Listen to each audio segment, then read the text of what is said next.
Sekejap, contoh ni, idea utama. Okay, baca. Idea pada pendapat saya, pihak sekolah wajar memberikan sedaran kepada murid tentang bahaya gejala lumba harap. Okay, uraian. Mengapakah pendapat atau alasan? Pihak pentadbir sekolah bersama-sama guru boleh menjalankan program-program sedaran di sekolah berkaitan kesan buruk gejala lumba haram. Okay. Contoh mendapat ini demikian sebagai kesannya.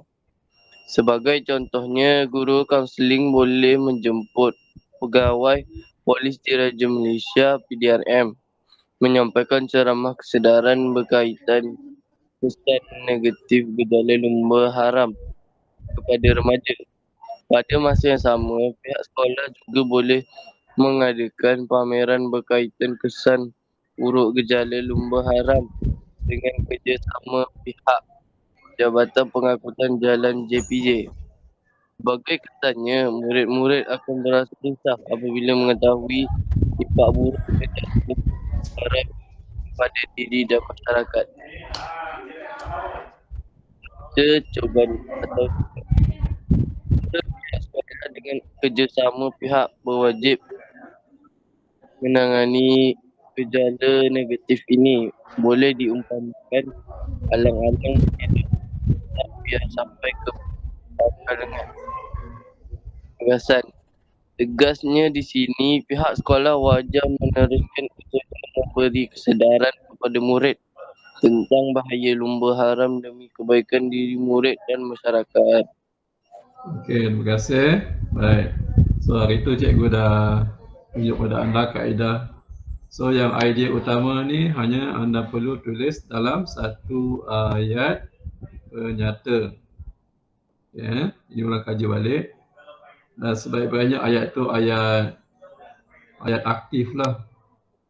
Ya, ada yang tulis ayat pasif. Tak ada masalah. Okay, sama ada ayat aktif, ayat pasif. Yang penting dia satu ayat. Dan cikgu itu dah tunjuk kepada anda mulakan dengan pada pendapat saya. Itu yang terbaik lah. Kemudian lepas tu kena ada huraian. Setelah idea utama, huraikan. Huraikan ni sama ada satu atau dua ayat. Pun tak ada masalah. Satu atau dua ayat. Kemudian yang penting adalah huraian. Dan kamu perhatikan huraian dan contoh ni, dia akan banyak menggunakan 5W, 1H. Apa, siapa, bila, bagaimana, mengapa. Okay. So, yang penting adalah perkataan ni sebagai contohnya. Kemudian, sebagai kesannya. Okay. Baik, kemudian ada peribahasa. So, perkataan boleh diumpamakan. Jadi di sini kalau kamu lihat peribahasa ni dia ada perbuatan sama ada individu atau sesiapa, kemudian boleh dikaitkan dengan peribahasa. Dan akhir sekali penegasan, anda boleh tulis frasa ni tegasnya di sini. So hari tu pun cikgu dah ajar kamu, anda boleh tulis perkataan pendek kata. Okay. Ataupun anda boleh tulis perkataan ringkasnya. So anda boleh tulis apa lagi, tegasnya, tuntasnya. So ini yang terbaik. So kalau anda tulis intihanya itu adalah kesimpulan. So perkataan kesimpulan tak boleh guna dalam menulis penegasan. Kesimpulan ditulis dalam perenggan penutup. Okey. So ini yang pertama, bentuk soalan langkah. Okey, kita pergi contoh yang kedua. Ini ulang kaji saja. Kepentingan. Soalan berkait dengan kepentingan iaitu berkait dengan faedah ataupun kesan. Okey. Faedah ataupun kesan. Jadi kalau Okay, faedah ataupun kesan. So kesannya ada dua lah, sama ada kesan yang positif, kesan baik, ataupun kesan yang negatif, iaitu kesan buruk lah. Bergantung pada bentuk soalan lah. Okay. Kalau kepentingan ni faedah baik lah kan. Okay. Cikgu nak minta seorang baca. Nurul Azrah boleh baca contoh ni. Pada pendapat saya, usaha kerajaan mengadakan Sekejap, kamu sebut dulu idea utama, okey baru baca. Idea utama, pada pendapat saya, usaha kerajaan mengadakan sambutan bulan kemerdekaan mampu menyemai semangat cinta akan negara dalam kalangan pelajar. Okay. Huraian mengapakah pendapat alasan?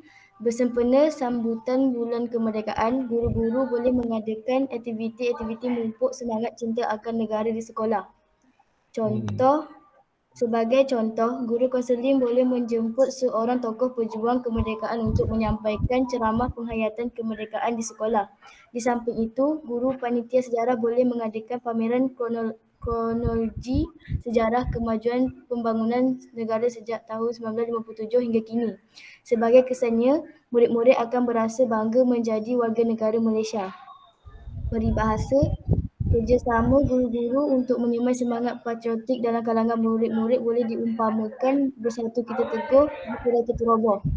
Penegasan, pendek kata, guru-guru dan murid-murid wajar meneruskan sambutan bulan kemerdekaan demi melahirkan warga negara yang cinta akan negara. Okey, terima kasih. So, jadi soalan ini dia berkait dengan kesan. Okay, kesannya adalah kesan yang positif. So, bila dia kesan positif, jadi semua benda yang anda tulis ni mestilah positif. Okay? Positif. Daripada ayat pertama sampai ayat terakhir, semua mesti positif. Okey, idea utama faedahnya adalah menyemai semangat cinta akan negara dalam kalangan pelajar. Nampak sini? Kalau ayat kamu pelajar, maka mestilah berkait dengan cikgu kan, murid-murid. Okay. Kemudian huraian. Okay, huraian satu ayat. Ini pun ayat utama satu ayat. Okay, guru-guru boleh mengadakan aktiviti memupuk semangat cinta akan negara. Okay, aktiviti memupuk semangat cinta akan negara ini masih lagi umum. So itu sebabnya contoh ni adalah huraian yang disebut sebagai terperinci. Okey. Kemudian sebagai kesannya, semua ni akan terincikan apa yang umum tadi. Okey. Jadi kadang-kala yang dua bahagian ni dia agak panjang. Huraian dengan contoh ni dia agak panjang. Tak apa, walaupun dia panjang, yang penting dia terperinci. Tengok ya, cikgu tulis sini apa? Guru panitia sejarah, guru kaunseling. Okey, apa mereka buat? Jadi bila anda boleh detailkan anda punya isi pada huraian dan contoh dengan 5W1H, maka anda punya karangan akan menjadi lebih baiklah. Ya, okey. Kemudian peribahasa sama juga tadi, boleh diumpamakan apa. Kemudian penegasan, pendek kata. So penegasan ni adalah tegas balik idea utama. Tengok penegasan ni tegas balik idea utama. Okay, anda boleh salin saja apa yang anda tulis pada idea utama bawa dalam penegasan. Okay. Penegasan ni guru-guru dan murid-murid wajar meneruskan sambutan bulan kemerdekaan demi melahirkan warga negara yang cinta akan negara. Itu samalah. Sini pelajar, sini warga negara. Yang penting bendanya sama. Okey. Baik. Ini kesan yang positif. Kalau anda diminta menulis kesan negatif, okey. So maknanya daripada awal idea utama sampai kepada penegasan semua mesti negatif. Kan? Tak boleh kejap positif, kejap negatif. Jadi huraian tu jadi macam cacah marba. So kena elakkan lah. Kalau positif semua sekali, atas sampai bawah. Kalau negatif, daripada mula sampai habis semua negatif. Ini dikatakan sebagai huraian yang mendalam ataupun ini saja, huraian yang terperinci. Okey, so kita pergi kepada punca. Soalan bentuk punca ni adalah yang berkait dengan sebab ataupun faktor-faktor. Sebab-sebab, faktor-faktor ataupun punca. Samalah punca kan. Punca. Okey. Silakan Suaidah boleh baca contoh ni. Boleh cikgu. Okey, silakan. Sekejap. Idea utama. Idea utama, pada pendapat saya, faktor tiada jadual waktu belajar menyebabkan pelajar gagal dalam pelajaran. Huraian, ketiadaan jadual waktu belajar yang sistematik menyebabkan para pelajar tidak tahu cara menyusun jadual aktiviti kehidupan, terutama berkaitan aktiviti mengulang kaji pelajaran.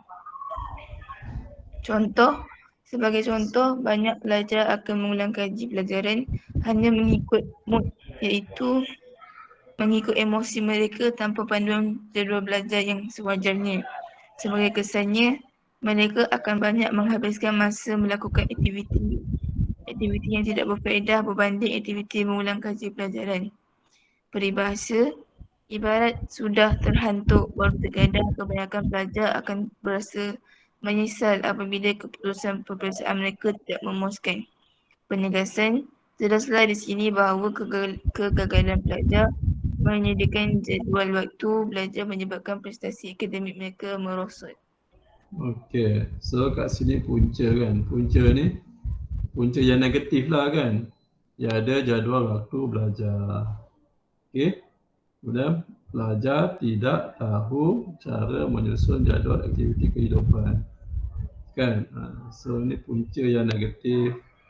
Huraian ni pun negatif.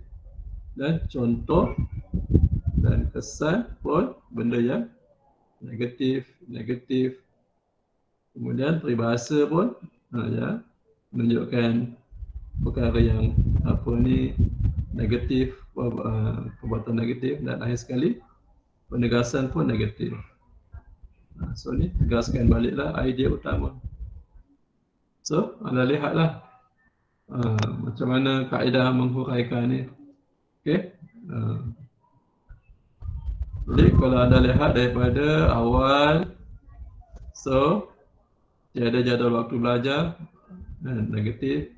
Kemudian pelajar tak tahu cara susun jadual waktu kehidupan, negatif. Contohnya pelajar belajar ikut mood, negatif. Kesannya pelajar habiskan masa melakukan aktiviti tak faedah, negatif. Kemudian peribahasa negatif dan penegasannya pun negatif. Jadi kalau daripada semua negatif maka sampai habis. Kan? So, sangat pentinglah untuk anda. Okey, daripada sini kan dia umum. Okey. Sudah huraian pun dia umum lagi. So sampai kepada contoh ni dia akan menjadi terperinci. Dia akan detail. So bila ada peribahasa maka dia akan menjadi sokongan. Kan, sokongan. Dan bila ada penegasan maka dia akan jadi pengesahan. Pengesahan tentang idea tersebutlah. Jadi kalau anda boleh tulis seperti ini, jadi pemeriksa pun senang nak faham idea anda. Okey, satu idea ni maka dihurai, diberi contoh, ada sokongan peribahasa dan ditegaskan. So maka anda akan dapat markah yang baiklah dalam peperiksaan.